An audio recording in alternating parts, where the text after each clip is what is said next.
As-tu déjà pris le temps d'observer l'histoire que tu te racontes sur toi-même? Pas juste les faits, pas juste le récit que tu partages avec les autres, mais cette trame silencieuse qui tourne en boucle dans ton esprit. Celle qui murmure quand personne n'écoute.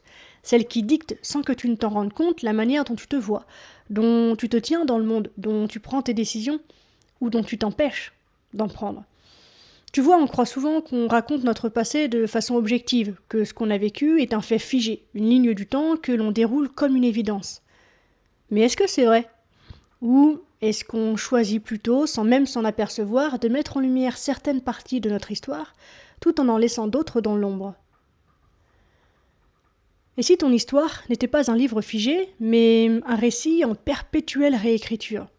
Si ton passé, au lieu d'être une fatalité, était en fait un filtre que tu pouvais ajuster, affiner, voir autrement?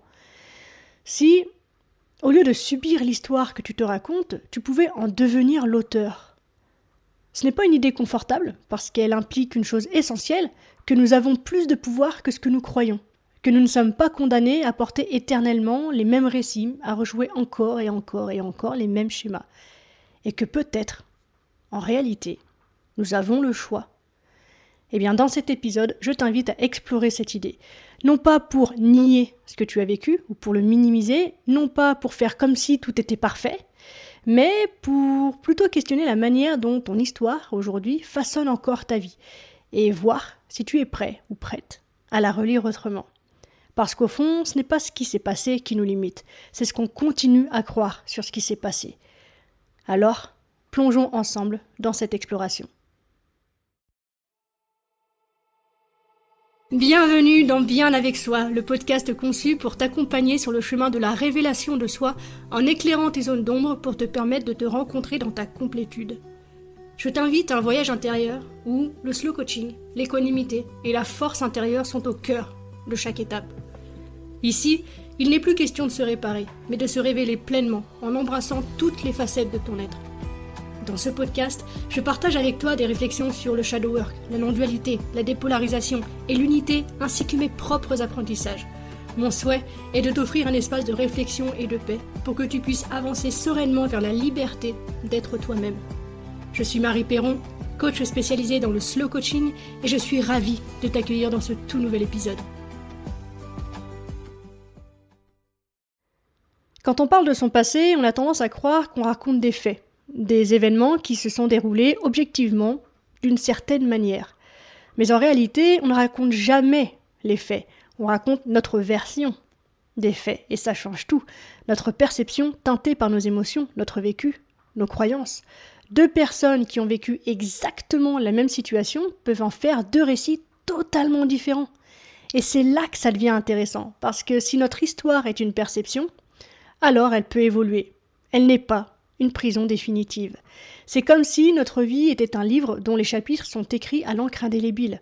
Mais si tu y réfléchis bien, ce livre, c'est toi qui le tiens. C'est toi qui raconte l'histoire. C'est toi qui mets en avant certains détails et qui en oublie d'autres. Et ça, personnellement, je trouve que c'est fascinant. Parce que ça veut dire que ton passé, tel que tu le perçois en tout cas aujourd'hui, n'est pas une vérité figée. Ce n'est pas un bloc immuable gravé dans le marbre, c'est une construction. Un tissage d'éléments épars, choisis, interprétés, mis en ordre par ton esprit. Si tu devais raconter ton enfance aujourd'hui, tu choisirais certains souvenirs, peut-être ceux qui confirment ce que tu ressens aujourd'hui, l'impression d'avoir été rejeté, incompris ou incomprise, de ne pas avoir reçu ce dont tu avais besoin. Mais si tu racontais ton enfance dans un moment où tu es en paix avec toi-même, est-ce que tu crois que ce serait exactement la même histoire que tu raconterais? Regarde comment ça fonctionne. Deux personnes qui ont vécu exactement la même situation peuvent en faire deux récits complètement différents. Un frère et une sœur qui ont grandi dans la même famille, avec les mêmes parents, les mêmes événements, et pourtant, leur version de l'histoire n'a souvent rien à voir.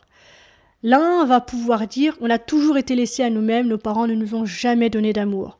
Et l'autre va pouvoir dire à son tour « ils ont donné ce qu'ils ont pu, à leur manière. Ce n'était pas parfait, mais il y avait de l'amour ». Qu'est-ce qui est vrai là-dedans? Les deux. Ou aucun des deux. Parce que la vérité qui est la nôtre n'est pas dans les faits bruts, elle est dans l'interprétation qu'on en fait. Et c'est là que je veux t'amener. Si ton passé est une interprétation, alors tu peux le relire autrement. Pas en mentant, pas en enjolivant, c'est vraiment pas le but, mais en reprenant la main sur la façon dont tu le racontes. Maintenant, je veux que tu prennes un instant et que tu écoutes vraiment cette question. Quelle est l'histoire que tu te racontes sur toi-même ? Pas juste ton histoire de manière générale, mais la trame de fond, le fil rouge que tu ressasses encore et encore inconsciemment. Tu sais, cette petite phrase qui tourne en boucle quand tu es seul avec toi-même. Quelque chose du type « Je suis quelqu'un qui doit se battre pour exister » ou « On ne m'a jamais laissé ma place » ou encore « J'ai toujours été celle qui devait être forte ». On ne se rend même pas compte à quel point ces phrases, qu'on ne verbalise même pas toujours consciemment, façonnent notre manière d'être au monde. Parce que si tu crois profondément que tu es quelqu'un qui doit toujours lutter, alors même quand la vie t'offre des choses sur un plateau, tu trouveras une manière de te remettre en lutte. Si tu crois que les autres t'abandonnent, tu interprètes chaque silence, chaque absence, chaque retard comme une confirmation de cette croyance. Et c'est là qu'on s'enferme. Non pas parce que les événements sont ce qu'ils sont, mais parce qu'on les filtre à travers une histoire déjà écrite. C'est une idée qui peut être inconfortable, parce que ça veut dire qu'on est peut-être en train de se piéger soi-même, peut-être même depuis des années, et ce, sans s'en rendre compte. Mais, j'espère que tu le vois aussi, c'est aussi une immense libération. Parce que si ton histoire est une construction, alors elle peut évoluer, elle peut même être déconstruite et reconstruite autrement. Et ça change tout. Ça veut dire que tu n'es pas condamné à porter cette version de toi-même pour l'éternité. Ça veut dire que tu peux t'autoriser à la revisiter, à la raconter autrement, pas en niant ce qui a été douloureux, pas en le minimisant non plus, pas en mettant du vernis dessus pour dire et faire croire que tout était parfait, mais en élargissant ton regard, en osant te demander « Est-ce que cette histoire que je me raconte encore aujourd'hui me sert vraiment ? Est-ce qu'elle m'aide à grandir, à avancer, à être en paix avec moi-même ? Ou est-ce qu'elle me bloque totalement ?» C'est une question vertigineuse parce qu'elle ouvre une porte qu'on ne peut plus refermer. Si je ne suis pas cette histoire que je me répète depuis toujours, alors qui suis-je ? Et c'est là qu'on commence à toucher à quelque chose d'essentiel. Tu n'es pas juste ton passé, tu es celui ou celle qui l'observe, qui le raconte, qui peut en changer la trame. Et ça, c'est le début d'une liberté immense. Alors si ton passé est une perception, si l'histoire que tu te racontes aujourd'hui n'est qu'une version parmi d'autres possibles, ça pose une question encore plus vertigineuse. Si ton passé est malléable, alors est-ce qu'il peut vraiment te définir ? Parce qu'on nous a toujours appris que nous sommes la somme de nos expériences, que notre histoire forge notre identité. Mais si ce n'était pas le cas, si ce que tu es allait bien au-delà de ce que tu as vécu, et si l'idée même que ton passé détermine qui tu es aujourd'hui était en fait une illusion. C'est ce qu'on va explorer maintenant, parce que ce n'est pas ton passé qui te limite, c'est l'idée que tu ne peux pas être autre chose que lui.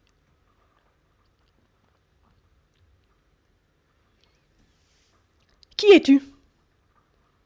Si je te pose cette question maintenant, tu vas peut-être me répondre par ton prénom, ton métier, une ou deux choses qui te caractérisent, que tu es maman, que tu es prof de je sais pas quoi, que tu es la sœur ou l'épouse de, ou le mari de je sais pas qui. Peut-être que tu vas me parler de ton passé, des choses que tu as traversées. C'est souvent comme ça qu'on se définit, comme si notre identité était un résumé de notre parcours, un espèce de CV qu'on présente à qui veut bien l'entendre. Je suis quelqu'un qui a souffert, j'ai toujours dû me battre, on ne m'a jamais donné ce que je méritais. Et cette réponse paraît évidente quand tu la sors, parce qu'on a grandi dans un monde qui nous répète que l'on est le fruit de ce qu'on a vécu. Et en un sens, c'est vrai. Mais nous ne sommes pas seulement le fruit des événements dont on se souvient, de ceux qu'on met en avant dans notre récit personnel. Nous sommes aussi façonnés par tout ce que nous avons vécu sans le voir, par les moments qu'on a oubliés, ceux qu'on a minimisés, par les influences invisibles, les instants anodins qui ont laissé une empreinte sans qu'on en ait conscience. Nous sommes aussi le fruit des histoires qu'on n'a jamais racontées, des forces qu'on a développées sans le savoir, des mille autres façons dont nous aurions pu interpréter notre passé, mais que nous n'avons jamais envisagées. Alors, est-ce que tu es réellement la somme de tes souvenirs ? Ou est-ce que ce n'est qu'un récit, une collection d'images et d'émotions qui t'accompagnent et que tu sollicites, mais qui ne sont pas toi ? Pense à un rêve. Quand tu es en plein rêve, tout semble réel. Si tu rêves que tu es poursuivi, par exemple, ton cœur bat plus vite, ton corps réagit comme si la menace était là. Et puis, tu te réveilles. Et tu réalises que cette réalité n'était en fait qu'une projection. Maintenant, demande-toi, et si ton passé fonctionnait de la même manière? Ce que tu ressens aujourd'hui en pensant à ton passé, ce n'est pas le passé lui-même, c'est une projection, une reconstruction. Ton passé en tant qu'expérience brute n'existe plus. Ce qui existe, c'est l'histoire que tu en fais et que tu racontes aujourd'hui. Mais alors pourquoi est-ce qu'on s'accroche autant à notre passé? Eh bien parce qu'il nous donne une identité, parce qu'il nous rassure, quel qu'il soit.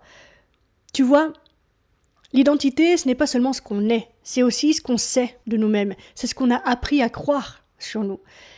Même quand cette identité nous fait souffrir, elle a quelque chose de familier, de réconfortant, de sécurisant. Si tu crois que tu es une personne qui a toujours dû lutter, alors même dans les moments où la vie devient plus fluide pour toi, plus douce, une partie de toi va chercher à recréer de la lutte. Parce que c'est ce que tu connais, c'est ton point de repère.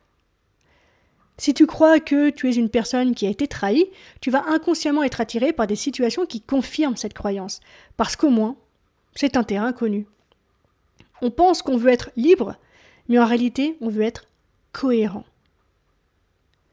On pense qu'on veut être libre, mais en réalité, on veut être cohérent. On veut que la vie continue de correspondre à l'histoire qu'on se raconte. Et ça, s'il devait y avoir une clé, une notion à retenir dans cet épisode, c'est ça. On pense qu'on veut être libre, mais en réalité, on veut être cohérent. On veut que la vie continue de correspondre à l'histoire qu'on se raconte. Et pourtant, regarde autour de toi. Chaque jour, tout change. Les saisons passent, les cellules de ton corps se renouvellent, l'eau qui coule dans une rivière n'est jamais la même d'un instant à l'autre. Et toi, dans tout ça, comment peux-tu croire que tu es figé? Comment peux-tu croire que l'enfant que tu étais il y a 10, 20, 30 ans est toujours toi? Tu as déjà été 1000 versions de toi-même. L'enfant qui jouait sans se poser de questions, l'adolescent qui cherchait sa place, l'adulte qui s'est battu pour être reconnu, aimé, accepté. Et dans 10 ans, tu seras encore une autre version de toi et tu seras passé par d'autres dizaines de versions de toi. Alors pourquoi t'accrocher à un fragment du passé comme s'il était une vérité absolue? Pourquoi laisser ce que tu as vécu, ce que tu dis avoir vécu, te dicter ce que tu peux devenir? Tu n'es pas ton passé. Tu es celle ou celui qui observe ton passé. Tu es celui ou celle qui peut choisir comment il ou elle veut le raconter. Tu peux décider maintenant que ton identité n'est pas figée, que ce que tu as vécu ne t'emprisonne pas, que ce qui t'a blessé ne définit pas ce que tu es capable de devenir. Alors demande-toi, si tu n'avais plus besoin de te raconter ton histoire de la même manière, si ton passé n'était plus une cage, mais une simple archive, un ensemble de souvenirs sans emprise, qui serais-tu ? Et si pour la première fois, tu laissais cette question ouverte? Et si tu te donnais la permission de ne pas savoir encore, mais d'explorer, avec la curiosité d'un enfant, ce qui pourrait émerger de nouveau? Là où on reste coincé, c'est quand on ne voit qu'un seul côté de l'histoire. Quand on regarde notre passé, on a souvent un prisme, une lentille à travers laquelle tout semble aller dans un même sens. Parfois, cette lentille est teintée d'injustice, parfois de manque, parfois de douleur. Mais ce qu'on oublie, c'est que la vie ne fonctionne jamais en noir et blanc. Rien n'est totalement bon, rien n'est totalement mauvais. Tout est toujours un mélange, un équilibre subtil entre ce qui nous a blessés et ce que cela nous a appris. Seulement, on ne regarde pas toujours la balance en entier. Prends une situation de ton passé qui te semble négative. Un moment où tu t'es senti brisé, un instant où la vie t'a paru injuste. Maintenant, pose-toi cette question. Qu'est-ce que cette expérience a développé en moi? Encore une fois, j'insiste, ce n'est pas une question pour minimiser la douleur ou ce qui a été vécu. Il ne s'agit pas de nier une partie de la réalité qui a bel et bien existé. Ce n'est pas une tentative de dire que tout arrive pour une raison et qu'il faut forcément être reconnaissant pour les épreuves, mais simplement une exploration. Objectivement, quelles ressources as-tu développées à travers cette expérience? Qu'est-ce que cela t'a permis de voir, de comprendre, de ressentir plus profondément? En quoi cette douleur t'a-t-elle aussi construit ou construite d'une autre manière? Regarde, une personne qui a grandi dans une famille où elle a manqué d'amour, en tout cas c'est ce qu'elle a perçu, peut avoir l'impression que ce manque est une blessure qui la poursuivra toute sa vie. Et en un sens, peut-être que c'est vrai. Elle aura des difficultés liées à cette réalité perçue.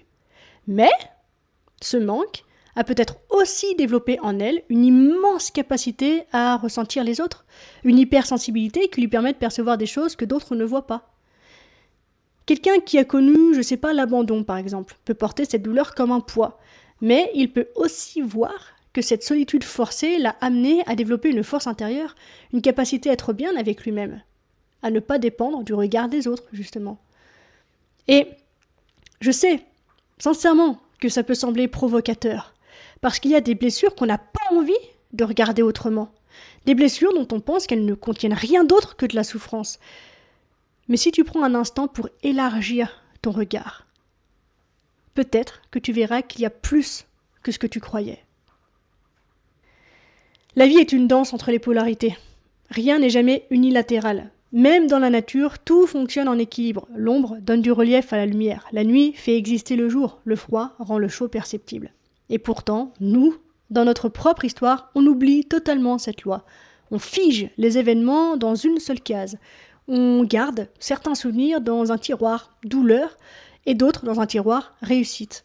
Mais si en fait tout était mélangé, si chaque douleur contenait aussi une graine de force, si chaque difficulté avait aussi été une initiation, si chaque moment où tu as eu l'impression d'être brisé t'avait aussi forgé d'une manière que tu ne pouvais pas voir à l'époque. Et inversement d'ailleurs, regarde ce dont tu es le plus fier aujourd'hui. Ces qualités que tu portes avec assurance, cette force, cette résilience. Est-ce qu'elles sont nées dans le confort ? Est-ce qu'elles ont émergé dans l'abondance et la facilité ? Ou bien sont-elles le fruit de ce que tu as traversé ? Si tu es persévérante, c'est peut-être que tu as connu l'adversité. Si tu es indépendant, c'est peut-être parce que tu as dû apprendre à l'être. Si tu es capable d'accueillir les autres sans jugement, c'est peut-être parce que toi-même, tu as souffert d'être incomprise. La souffrance ne définit pas qui nous sommes, mais elle façonne la manière dont nous nous tenons debout. Je vais donc te proposer un exercice. Prends une expérience de ton passé que tu considères comme une blessure, quelque chose que tu ressasses encore, que tu as tendance à voir comme un poids. Et demande-toi, où est l'équilibre que je n'ai jamais voulu voir ? Ce que tu trouves ne va peut-être pas te plaire tout de suite. Peut-être que tu vas résister. Parce qu'il y a une partie de nous qui s'attache à l'histoire qu'on a toujours racontée. Sache-le. Mais si tu t'autorises à voir ce que tu n'avais jamais regardé, si tu acceptes ne serait-ce qu'un instant qu'il y a peut-être un autre côté à cette histoire, alors tu viens d'ouvrir une brèche dans ta propre prison. Et ça, c'est déjà une putain de révolution. La loi de l'équilibre ne demande pas qu'on oublie ce qu'on a vécu. Elle nous invite simplement à le voir dans toute sa complexité, dans toute sa globalité. Pas en niant encore une fois la douleur, mais en acceptant qu'elle coexiste avec autre chose, avec une force, une résilience, une compréhension plus profonde du monde. Et peut-être qu'à partir de là, ton histoire ne sera plus tout à fait la même. Tu sais, l'univers n'écoute pas ce que tu veux. Il écoute l'histoire que tu lui racontes encore et encore. Ce n'est pas une question de pensée positive, ce n'est pas non plus cette idée simpliste qu'il suffirait d'élever sa vibration pour attirer des miracles. C'est un peu plus subtil que ça quand même. L'univers, la vie, le champ des possibles, peu importe comment tu l'appelles, il ne réagit pas à tes désirs conscients, il réagit à ce que tu portes en toi comme une vérité. Ce que tu nourris en toi, ce que tu ressasses, ce que tu crois profondément sur toi-même, c'est ça qui façonne ce que tu rencontres. Et ce qui est fascinant, c'est que souvent, on ne se rend même pas compte de l'histoire, justement, qu'on raconte. D'où l'épisode d'aujourd'hui. Regarde comment ça fonctionne dans ta vie. Si, je reprends mon exemple de tout à l'heure, comme ça on l'ancre un petit peu, si au fond de toi, tu crois que la vie est une lutte, alors tout devient lutte. Pas parce que l'univers veut absolument te mettre à l'épreuve pour je ne sais quelle raison spirituelle, mais parce que ton regard est calibré pour voir le combat partout. Si tu crois que les autres t'abandonnent, tu vas inconsciemment être attiré par des situations qui confirment cette croyance. Pas parce que le monde est cruel, que les gens sont des salauds, mais parce que ton cerveau filtre la réalité pour qu'elle corresponde à ce que tu attends d'elle. Si tu crois que tu ne seras jamais vraiment écouté, alors même quand quelqu'un tendra l'oreille, une partie de toi va saboter l'échange, soit en minimisant ce que tu dis, soit en te mettant en retrait, soit en choisissant inconsciemment des personnes qui ne savent pas écouter. Et tu sais quoi ? Ce n'est pas une fatalité, c'est juste un mécanisme qu'on peut observer. Et quand on commence à le voir, on peut enfin cesser de le subir. Mais avant d'essayer de changer l'histoire qu'on raconte, il faut comprendre pourquoi on la raconte. Parce que soyons honnêtes, si elle est encore là, c'est qu'elle nous apporte quelque chose. Parfois, elle nous permet d'avoir raison, d'être fidèles à ce qu'on a toujours cru sur nous-mêmes. Parfois, elle nous protège de l'inconnu, parce qu'au fond, qui serions-nous sans cette vieille histoire ? Imagine que tu crois depuis toujours que tu dois tout faire toute seule, que personne ne viendra jamais t'aider. Cette croyance est dure, elle fait mal, mais elle te donne aussi quelque chose, une forme d'autonomie, une fierté d'être capable de tenir debout sans rien demander à personne. Et si demain, tu lâchais cette histoire, qu'est-ce qui arriverait ? L'idée même d'être soutenu peut être vertigineuse, parce que ça voudrait dire lâcher un rôle qu'on connaît par cœur. Alors à nouveau, je vais te poser une question simple, mais puissante. Qu'est-ce que l'histoire que tu te racontes encore aujourd'hui t'apporte ? Et attention, ce n'est pas une question facile, parce que souvent on croit qu'on ne veut plus souffrir, mais en réalité on tient à certaines souffrances, on s'y attache, pas par masochisme, mais parce qu'elles sont devenues des repères, des piliers d'identité. Et la vraie liberté, ce n'est pas de changer son histoire du jour au lendemain, c'est d'avoir le courage de voir en face pourquoi on y tient encore. Alors voilà, je ne vais pas te dire d'arrêter de raconter ton histoire, je vais juste t'inviter à la regarder autrement. Non pas avec l'idée qu'elle est fausse ou qu'il faut la remplacer, mais avec la curiosité d'un enfant qui observerait une vieille boîte qu'il n'a jamais osé ouvrir. Et si, à l'intérieur, il y avait autre chose que ce que tu croyais ? Et si cette histoire n'était pas seulement un poids, mais aussi un indice ? Un indice sur ce que tu es prête ou prêt à découvrir maintenant. Parce qu'au fond, la seule vraie liberté qu'on a, c'est celle de choisir quelle histoire on veut raconter au monde. Et surtout, quelle histoire on veut continuer à croire sur soi-même. Maintenant qu'on a vu que notre passé n'est qu'une perception, maintenant qu'on a compris que l'histoire qu'on se raconte façonne notre réalité, la grande question c'est comment on fait pour en sortir, pour raconter autre chose. Parce qu'une chose est sûre, c'est pas en se forçant à penser autrement que ça fonctionne. Ce n'est pas en récitant des affirmations positives devant le miroir que l'on va du jour au lendemain s'autoriser à être quelqu'un d'autre. Et ce n'est certainement pas en cherchant à effacer son passé non plus. Mais alors du coup, comment réécrire son histoire sans la renier ? Comment sortir du script qui nous enferme sans faire semblant qu'il n'a jamais existé ? La première chose à comprendre, c'est qu'on ne peut pas juste remplacer une histoire par une autre. Si je te dis, à partir de maintenant, tu n'es plus une personne qui a souffert du rejet, tu es une personne profondément aimée et acceptée. Est-ce que tu y crois ? Non. On est d'accord, parce que ce n'est pas comme ça que ça marche. Tu ne peux pas t'inventer un récit auquel tu ne crois pas encore. Mais ce que tu peux faire, c'est commencer à élargir ton regard. C'est ouvrir des brèches, petit à petit, dans le récit que tu tiens pour absolu. Alors à nouveau, je vais te proposer un exercice. Un exercice simple, mais qui peut tout changer si tu le fais sincèrement. Prends une feuille, un crayon, et écris ton histoire. Écris-la comme tu la ressens aujourd'hui, avec tout ce que tu considères comme vrai sur toi-même, tout ce qui te définit, tout ce que tu as vécu et qui t'a marqué. Fais-le sans filtre, sans chercher à l'embellir. Juste, écris. Puis, une fois que tu as posé ton stylo, prends une grande inspiration et relis cette histoire. Et demande-toi, est-ce que c'est la seule façon de la raconter ? Imagine que quelqu'un d'autre lise cette histoire. Quelqu'un qui ne te connaît pas. Que cette personne, avec un regard neuf, un regard vierge, commence à y voir d'autres choses. Des moments de force, là où toi, tu n'as vu que de la douleur. Des bifurcations possibles, là où toi, tu ne voyais qu'un mur. Des ressources cachées, là où toi, tu n'as vu que des blessures. Et si tu faisais ce travail toi-même ? Si tu prenais chaque élément de ton histoire et que tu tentais d'y voir une autre nuance ? Si tu cessais de la lire comme un scénario figé et que tu la voyais comme un manuscrit en cours de réécriture ? À partir de là, prends une phrase de ton histoire, une phrase qui semble définitive, bien ancrée dans le marbre. Par exemple, j'ai toujours été rejetée, personne ne m'a jamais vraiment vue, j'ai toujours dû me débrouiller seule, on ne m'a jamais aimée, ce genre de truc. Et pose-toi cette question. Est-ce vrai ? Dans l'absolu. Mais vraiment. À aucun moment de ta vie, quelqu'un ne t'a tendu la main ?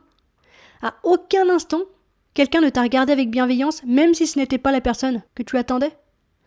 Est-ce qu'il n'y a pas, quelque part dans cette histoire, un autre angle que tu n'avais jamais pris le temps de regarder? Encore une fois, il ne s'agit pas de dire que ton histoire était fausse. Il s'agit de reconnaître qu'elle était incomplète, que ce que tu as retenu n'est qu'une version parmi d'autres. Et si aujourd'hui, tu pouvais choisir quelle version tu veux mettre en avant, non pas pour trahir ce que tu as vécu, mais pour te donner la permission de ne plus être enfermé dedans. Tu n'es pas obligé de continuer à te raconter l'histoire que tu t'es toujours racontée. Tu peux choisir de la relire autrement. Pas d'un coup, pas en forçant, mais en laissant émerger d'autres nuances, d'autres vérités, naturellement, simplement, à ton rythme. Parce qu'au fond, la seule chose qui compte, ce n'est pas ce qui s'est passé. C'est ce que tu fais aujourd'hui avec ce que tu as vécu. Alors voilà, tu as longtemps cru que ton histoire était figée, que ce que tu as vécu te définissait, que ton passé traçait les contours de qui tu es aujourd'hui. Mais si tu as suivi ce voyage jusqu'ici, tu as peut-être senti quelque chose s'ouvrir. Tu n'es pas ton passé. Tu es celui ou celle qui observe son passé. Celui ou celle qui peut choisir où poser son regard. Celui ou celle qui peut prendre son histoire non pas comme une prison, mais comme une matière vivante, malléable, que tu peux modeler différemment à l'infini. Tu n'es pas enfermé dans une narration. Tu es la narratrice. Tu es le narrateur. Et je ne suis pas en train de te dire que c'est facile. Je ne suis pas en train de te dire qu'il suffit d'y penser pour que tout change. Mais je suis en train de te dire que c'est possible. Que ton histoire, aussi lourde soit-elle, aussi ancrée en toi qu'elle semble être, n'est pas un destin gravé dans le marbre. Tu peux choisir d'y voir autre chose. Tu peux choisir de l'habiter différemment. Pas en rejetant ce qui a été, mais en décidant de ce que tu veux en faire maintenant. Alors, pour finir, je te laisse avec cette question. Quelle est l'histoire que tu veux commencer à raconter sur toi-même? Si tu avais la liberté de poser de nouveaux mots, de déplacer la lumière sur d'autres détails, de voir ton passé sous un prisme plus vaste, quelle version de ton récit choisirais-tu d'écrire aujourd'hui? Parce qu'au fond, c'est peut-être ça la vraie liberté. Non pas nier son passé, mais ne plus le laisser dicter l'avenir. Merci du fond du cœur d'avoir partagé ce moment avec moi. Si cet épisode t'a parlé, si une phrase a résonné en toi, viens me le dire en commentaire. Partage tes pensées et ton ressenti parce que ces conversations, elles sont là pour ça. Pour ouvrir des espaces en nous, pour créer des ponts là où avant il n'y avait que des murs. Et surtout, souviens-toi, tu es bien plus que l'histoire que tu te racontes. On arrive déjà à la fin de cet épisode, merci du fond du cœur de l'avoir écouté jusqu'au bout. J'espère qu'il t'a plu, si c'est le cas, n'hésite pas à me le faire savoir et à m'encourager en mettant 5 étoiles et un commentaire sur ta plateforme d'écoute. Les témoignages et les interactions, ça m'aide simplement à rendre le podcast visible et donc disponible à un plus grand nombre de personnes. Ça ne te coûte rien et c'est vraiment super important pour moi, donc merci infiniment pour ta contribution. Sache que si tu as envie d'aller plus loin sur les notions que j'aborde dans ce podcast, je propose des accompagnements de coaching, donc si cette voix t'appelle, sens-toi libre de me contacter, t'as tout ce qu'il faut pour ça dans la description, et nous verrons ensemble ce qu'il est possible d'accomplir.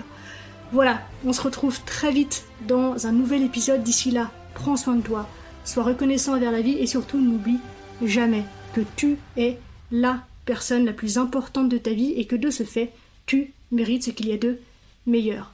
Je nous aime. À la revoyure.